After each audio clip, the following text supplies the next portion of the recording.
dengan saya Salman Al-Farisi. Kali ini kita akan membahas tentang BNSP dan Kemenaker. Apa sih yang akan kita bahas tentang BNSP dan Kemenaker ini? Yaitu tentang pembinaan dan sertifikasi ahli K3 umum. Nah, di sini ada 9 poin yang akan saya coba kupas tentang sertifikasi dan pembinaan ahli K3 umum baik versi Kemenaker maupun BNSP. Apa aja 9 item tersebut? Yang pertama tentang kelembagaan, yang kedua tentang keberterimaan, yang ketiga tentang dasar hukum, yang keempat tentang persyaratan, yang kelima tentang fungsi dan posisi, yang keenam tentang kompetensi, yang ketujuh tentang masa pelatihan, yang kedelapan tentang dokumen yang didapatkan, dan yang terakhir tentang masa berlaku dari sertifikat tersebut. Tentang kelembagaan, ini BNSP dan Kemenaker RI itu berdasarkan BNSP ini berdasarkan PP nomor 10 tahun 2018 itu diawasi atau diuji oleh seorang asesor. Nah, untuk kelembagaan dari Kementerian Ketenagakerjaan, program dari pembinaan dan sertifikasi AK3U ini itu diawasi oleh Direktur Pengawasan Norma K3 dan Dirjen Binwasnaker RI. Untuk level keberterimaannya, BNSP itu level keberterimaannya itu diterima se-Asia Pasifik. Ingat, se-Asia Pasifik ya. Jadi bisa berlaku di Indonesia, di Australia, di Filipina, di Malaysia, di Singapura, Thailand, Vietnam, Kamboja, Hong Kong, Taiwan, Cina, Korea Selatan, Jepang, Myanmar, gitu ya. Jadi seluruh negara-negara yang termasuk ke dalam keanggotaan Asia Pasifik tadi. Nah, tapi kalau untuk Kemenaker itu hanya berlaku di Indonesia saja. Yang ketiga, dasar hukumnya. Dasar hukum dari BNSP dan Kemenaker. BNSP dasar hukumnya ini dua-duanya baik BNSP dan Kemenaker itu dasar hukumnya sama ya, yaitu UU nomor 13 tahun 2003 gitu. Karena ini undang-undang yang mengatur tentang ketenaga kerjaan. Nah, kalau kan BNSP tadi berlaku se-Asia Pasifik ya, nanti di Malaysia ya tergantung dari undang-undang ketenaga kerjaannya di Malaysia. Kalau di Australia juga tergantung dari undang-undang ketenaga kerjaan di Australia untuk BNSP yang ada di Australia, gitu ya. Nah, tapi untuk penunjukan keahliannya itu BNSP itu diatur oleh Kemenaker nomor 42 tahun 2008 tentang penerapan SKKNI sektor ketenagakerjaan bidang K3. Nah, kalau Kemenaker itu diatur di Permen nomor 2 tahun 92 tentang tata cara penunjukan kewajiban dan wewenang ahli K3. Nah, persyaratannya nih, kita mulai dari BNSP. Apa aja sih persyaratannya gitu ya? Nah, BNSP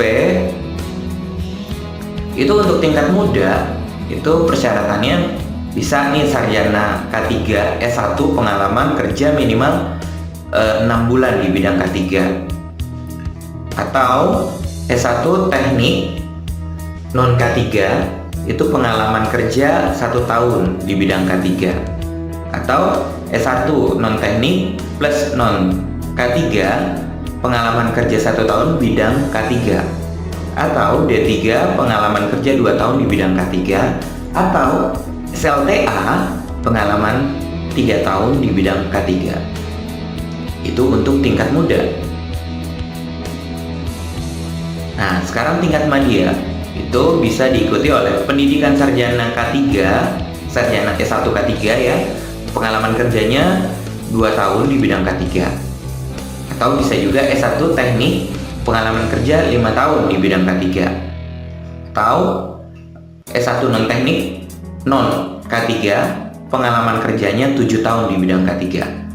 Atau D3, pengalaman kerja 8 tahun di bidang K3. Atau SLTA atau SMK 10 tahun di bidang K3. Nah, untuk tingkat utamanya bagaimana? Nah, untuk tingkat utama itu sarjana K3 S1 pengalaman kerja minimal 5 tahun di bidang K3. Sedangkan untuk S1 teknik, pengalaman kerjanya teknik non K3 ya, pengalaman kerja di bidang K3-nya itu minimal 8 tahun. Nah, kalau untuk S1 non teknik dan non K3, ini pengalaman kerjanya 10 tahun di bidang K3. Dan untuk SLTA itu tidak diizinkan untuk mengambil tingkat utama. Oke, itu dari sertifikasi skema BNSP. Lalu bagaimana syarat administrasi di BNSP ini gitu ya. Nah, untuk administrasi ahli K3 BNSP itu membutuhkan 1. Fotokopi ijazah terakhir, fotokopi KTP, paspor atau KITAS, ini pas fotokopi ID ya. Nah, terus pas foto ukuran 3x4 sebanyak 2 lembar, terus surat rekomendasi dari pimpinan atasan langsung atau rekan kerja bila ada, jadi ini tidak wajib gitu ya. Terus sertifikat pelatihan K3 yang pernah diikuti sebelumnya, ini juga bila ada. CV atau surat keterangan pengalaman kerja. Nah, itu tentang persyaratan ahli K3 umum buat BNSP. Nah, untuk ahli K3 umum Kemenaker itu didasari pasal 3 Permenaker nomor 2 tahun 1992, yaitu sarjana dengan pengalaman kerja sesuai dengan bidang keahliannya sekurang-kurangnya 2 tahun, atau sarjana muda atau sederajat dengan pengalaman kerja sesuai dengan bidang keahliannya sekurang-kurangnya 4 tahun, berbadan sehat, berkelakuan baik, bekerja penuh di instansi yang bersangkutan, dan lulus seleksi dari tim penilai. Ini ingat ya, jadi yang bisa ikut itu untuk ahli K3U itu SLTA dia tidak bisa. Terus juga itu harus sudah bekerja di instansi yang bersangkutan, bekerjanya bekerja penuh gitu. Kenapa? Nanti ini akan berkaitan dengan penunjukan SKP-nya nanti gitu. Nah, apa aja yang dibutuhkan saat administratifnya gitu ya?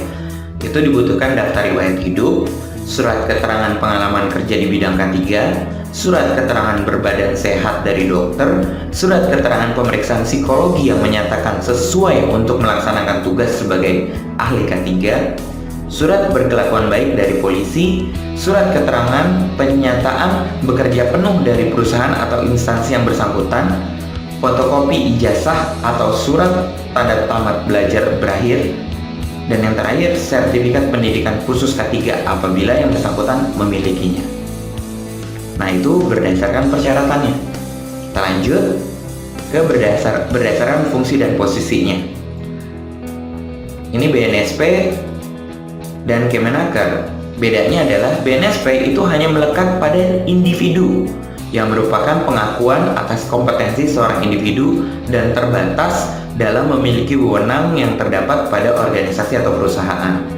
Jadi dia tidak harus full time, tidak harus menjadi karyawan permanen di perusahaan gitu ya. Jadi orang kalau mau ambil AK3 di BNSP dan dia belum jadi karyawan permanen, dia bisa ambil skema BNSP. Tapi kalau Kemenaker itu melekat secara individu dan instansi. Jadi tertulis di dalam sertifikat tersebut nama orangnya dan instansi yang akan dihandle oleh orang tersebut, nama perusahaannya gitu ya. Dan otomatis mendapatkan kewajiban dan wewenang khusus dari Kemenaker dalam proses pengawasan norma K3 di perusahaan tersebut.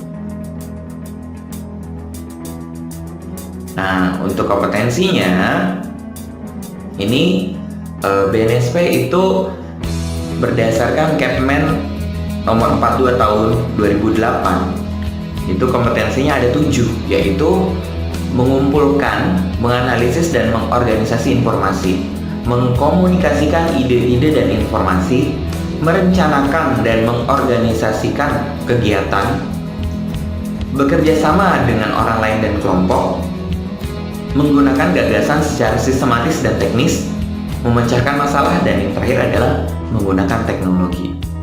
Nah, kalau untuk Kemenaker itu melakukan identifikasi, evaluasi, dan pengendalian masalah-masalah K3 sesuai dengan tempat kerja yang dibidanginya. Ini fungsi sebagai advisor serta kemampuan lain untuk melaksanakan tugasnya sebagai pengawas ditaatinya Undang-Undang Keselamatan Kerja.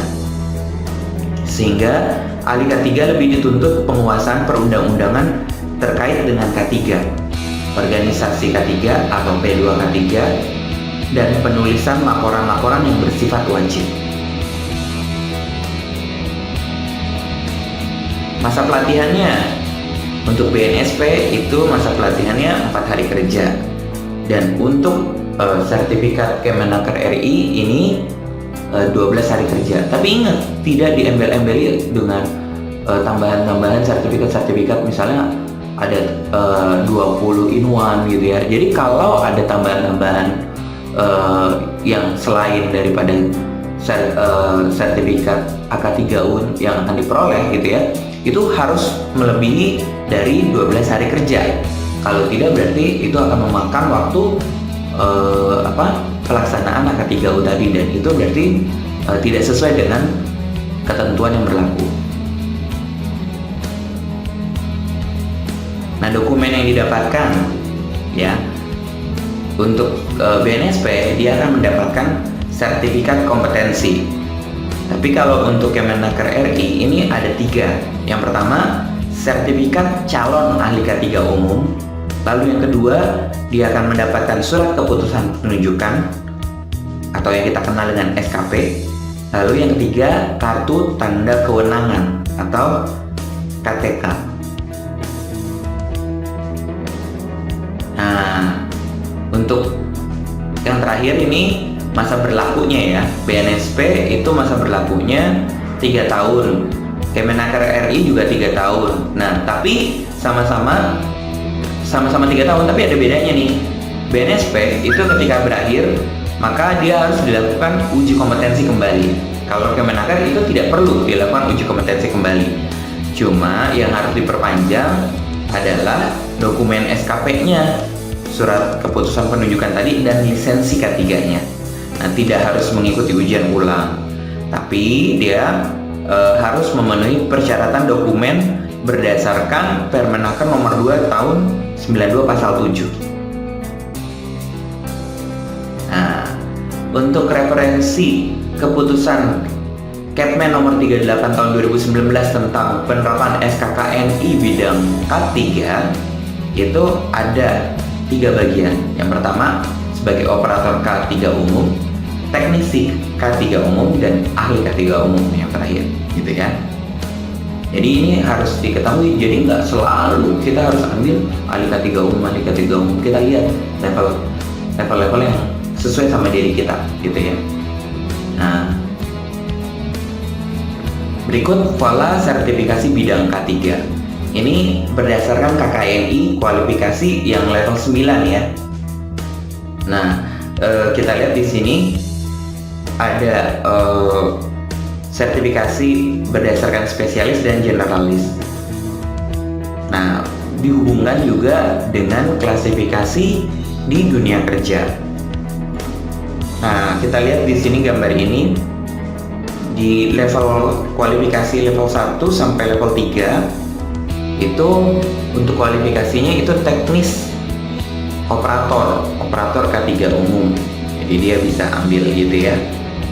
Nah, untuk level pelaksana itu ahli K3 muda sertifikat 4, atau dia jenjang kualifikasinya kualifikasi level 4. Nah, naik lagi itu ahli K3 madya, itu atau kita kenal diploma, itu dia kualifikasinya bisa sebagai junior manager atau supervisor atau officer nantinya bekerjanya gitu ya. Nah yang terakhir adalah ahli K3 utama atau advanced diploma. Ini klasifikasinya spesialis atau ahli utama, atau dia bisa menjabat sebagai manajer.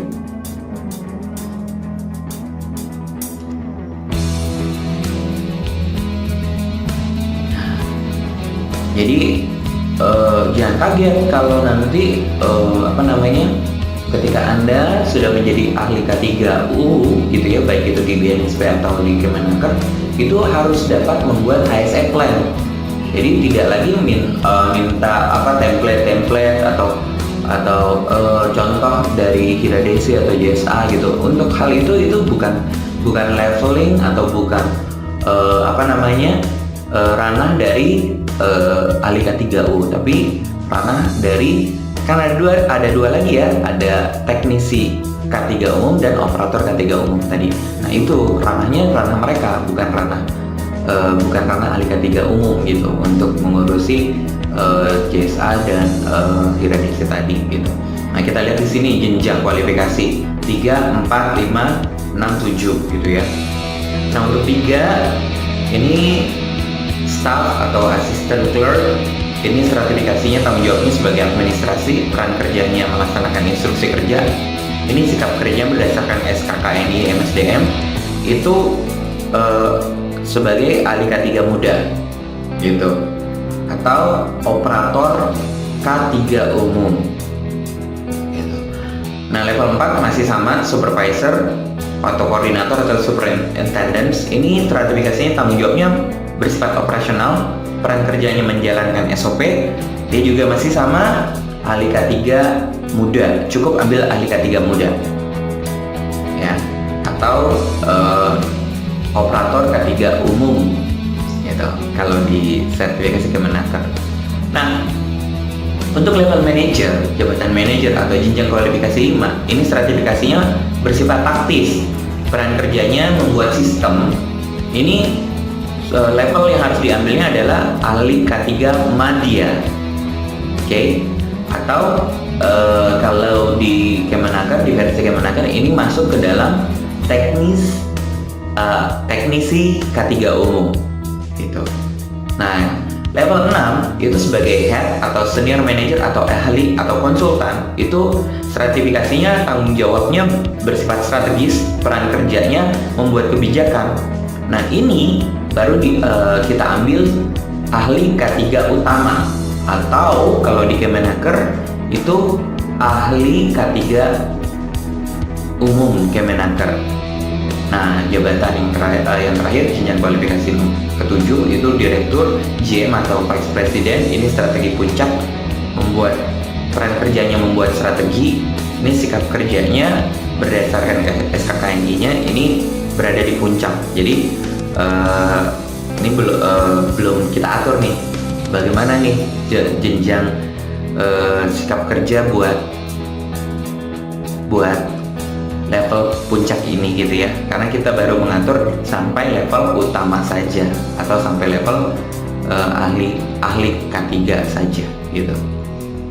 Oke, baik, itu pemaparan tentang SKKNI dan juga peraturan dari SKKNI BNSP dan juga peraturan dari Kemenaker untuk ahli K3 umumnya.